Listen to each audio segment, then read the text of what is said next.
Salve, salve pessoal, eu estou aqui com uma plataforma super legal, é a Intellum, que eu já conversei com eles no ano passado e hoje eu estou com a Robyn, VP de Marketing. Hello, Robyn. Eu vou fazer algumas perguntas para ela, falando sobre o futuro do LMS e sobre os desafios que empresas como a dela estão passando, né? So, Robyn, I know Intellum offer a very cool services, very nice services on LMS. Yeah. What brings you here in this event today? What are the challenges that you are overcoming? What features do you think they are more useful, not only in the future, but right now? Right now, I think one of the primary reasons we're here is just the immaturity of the industry, right? Like, people don't really understand that you can educate a different audience or multiple audiences in one place. And so what we're here to talk about is like the ability to do that whilst not creating these silos inside of organizations to build the same content or versions of the same content inside the system. And so like one of the trends I think moving forward is that you can house your video content, you can house your knowledge-based content, you can house your courses, curriculums, certifications, and assessments all in one sort of platform that allows you to do all of this information and deliver all of this information and then report on it back to the business and make it, what's the best way to say this, like help the business understand the impact of education through one platform instead of several platforms. Cool. We talk a lot about trends in the future, but we need to solve real world problems currently in the present. So what do you think what are the features that you think is more relevant and urgent for the community today and not in the future? I think that's it. It's like budget is the real problem today, right? People don't have the budget.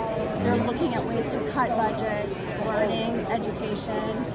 L&D, it's the first thing that companies are starting to look at to cut, and so eliminating tech stack waste or silo waste is the way we talk about this. You build education for the human instead of building education for many humans.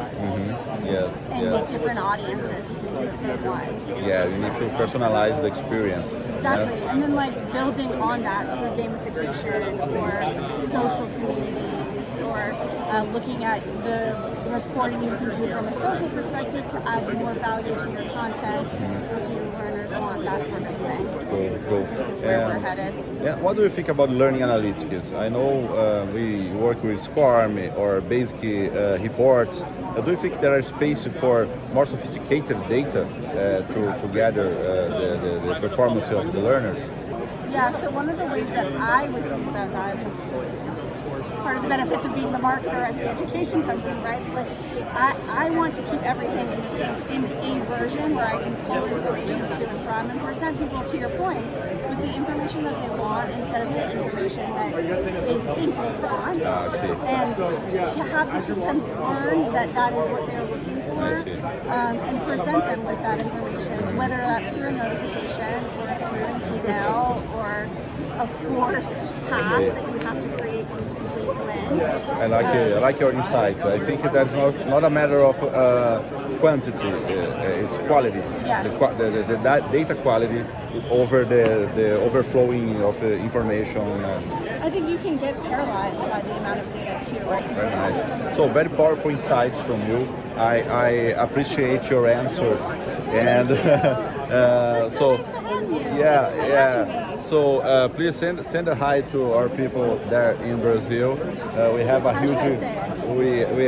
huge community of learning professionals, and we are working to get more and more better skills in instructional design, in technology, using the tools, and of course to learn about what you are doing here in Intellum is a value source of information for us. Yeah, thank you very much. I really think it's the time, right? Education is the time for us to the time is perfect. Yeah. I agree. Couldn't agree more. Thank you. Bye. Bye.